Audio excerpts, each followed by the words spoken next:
Voilà. Ah, bonsoir à tous et à toutes. Merci de m'accueillir. Alors, c'est la dernière fois qu'on se rencontre de la saison. Après, je vais m'arrêter pour quelques temps de vacances. Et je termine avec cette dernière réflexion par rapport aux chrétiens athées. Alors, c'est quoi un chrétien athée? C'est quelqu'un qui se dit chrétien, mais qui a un comportement de tous les jours euh, comme s'il ne connaissait pas Dieu. C'est pour ça que j'ai mis ces deux mots qui sont vraiment antinomiques ensemble. Et aujourd'hui, je crois en Dieu, mais ma confiance est limitée. C'est-à-dire que ce sont des gens qui ne font pas entièrement confiance à Dieu, des gens qui veulent garder le contrôle sur leur petit monde, alors qu'ils connaissent Dieu.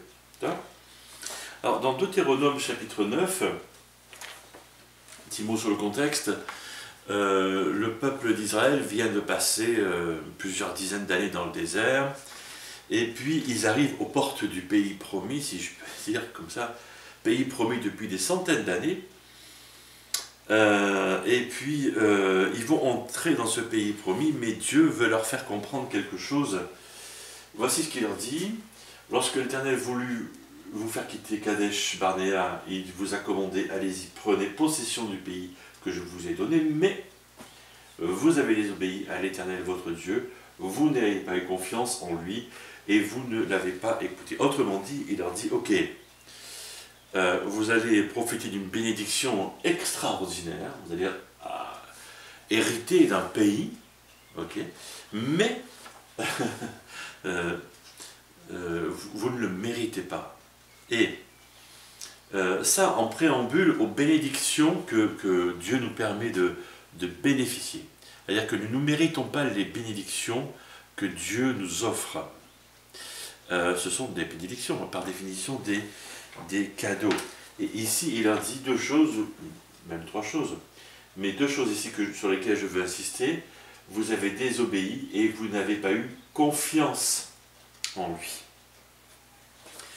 Notre souci, c'est que, voilà, pour ceux qui ont cette confiance limitée, c'est qu'ils ont une vie partiellement abandonnée, partiellement cédée à Dieu. C'est-à-dire que dans certaines parties de leur vie, Dieu n'a pas accès.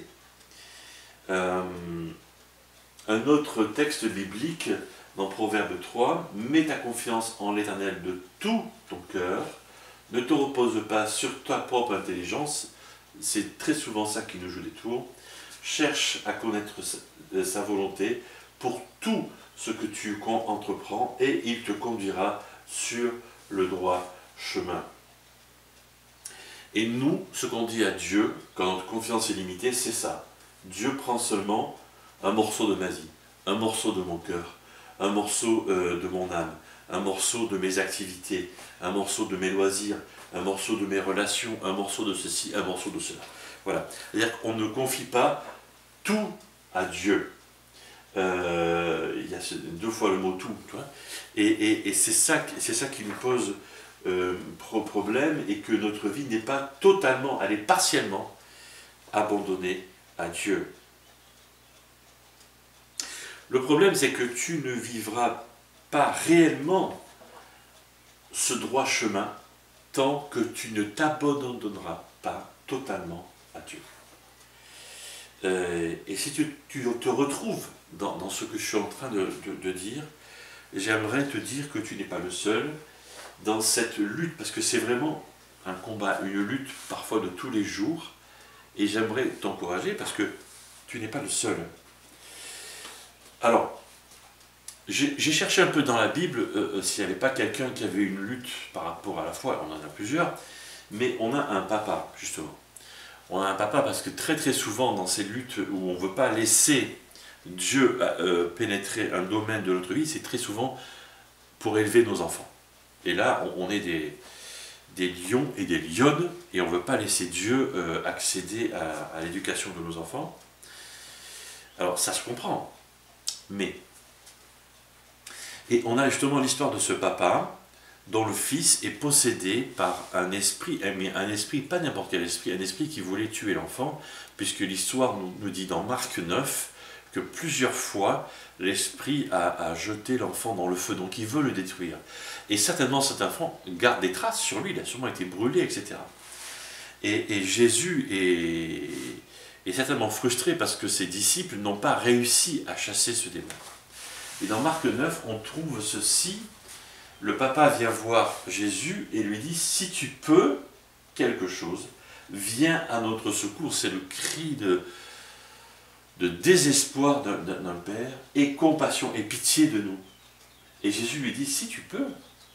On a l'impression que Jésus lui dit, mais attends, mais oui, effectivement, le papa ne sait pas à qui il s'adresse. Si tu peux, mais je suis Dieu, je suis celui qui a fait les galaxies entières, tu vois.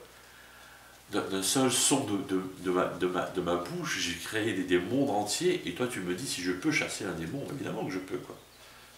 Bon, bref, cet homme ne sait pas. Et c'est là qu'il va dire cette phrase qu'on reprend à tout bout de champ, tout est possible à celui qui croit. Justement, la foi. Justement. Aussitôt, le père de l'enfant s'écrie, je crois, viens au secours de mon incrédulité. Et cet homme est un exemple pour nous si notre confiance est limitée dans certains domaines et peut-être dans le domaine de l'éducation de nos enfants. Parce que moi j'aime ce passage parce que moi aussi ma foi est limitée, moi aussi ma foi est imparfaite, moi aussi je me retrouve des fois dedans, tu vois, moi aussi ma foi est bancale et ce texte est génial parce que Dieu, c'est comme si Dieu me donnait la permission de croire encore plus et de lui demander de l'aide quand je suis faible, de me tourner vers lui, mais de dire, mais Seigneur, mais j'y arrive pas, quoi, j'y arrive pas, et effectivement, je me trompe, tu vois, je suis dans l'erreur, aide-moi Seigneur, viens à mon secours, et j'ai pas assez de foi, aide-moi Seigneur. Fais la même chose, si c'est ton cas, fais la même chose si c'est ton cas, tu vois. Honnêtement, voilà un peu comme un défi que j'aimerais te lancer pour cette semaine. Si tu avais une chose, un domaine dans lequel Dieu, peut-être qu'il y en a plusieurs, mais un domaine dans lequel Dieu n'a pas accès dans ta vie, c'est lequel? C'est lequel? Dieu, je ne te fais pas entièrement confiance dans ma vie pour... Est-ce que c'est l'éducation de tes enfants?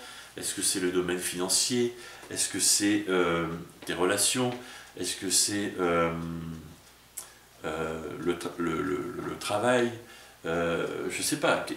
C'est quoi? Dieu, je ne te fais pas assez confiance pour ça. Voilà. Parce que je crois profondément que quand on verbalise, et peut-être même qu'on écrit quelque part ça, tu vois, quand ça commence à sortir, c'est comme un élan de vérité qui sort de nous, et le travail peut commencer. Le travail de guérison. C'est comme un défi pour découvrir trois choses quand tu te lances dans cet élan-là. Et là, tu vas découvrir la bonté de Dieu, l'amour de Dieu, la fidélité. Faire ce pas de foi. Oui Seigneur, j'ai pas assez de foi. Viens à mon secours. J'ai besoin que tu me donnes plus de foi parce que moi, je n'en ai pas assez, quoi.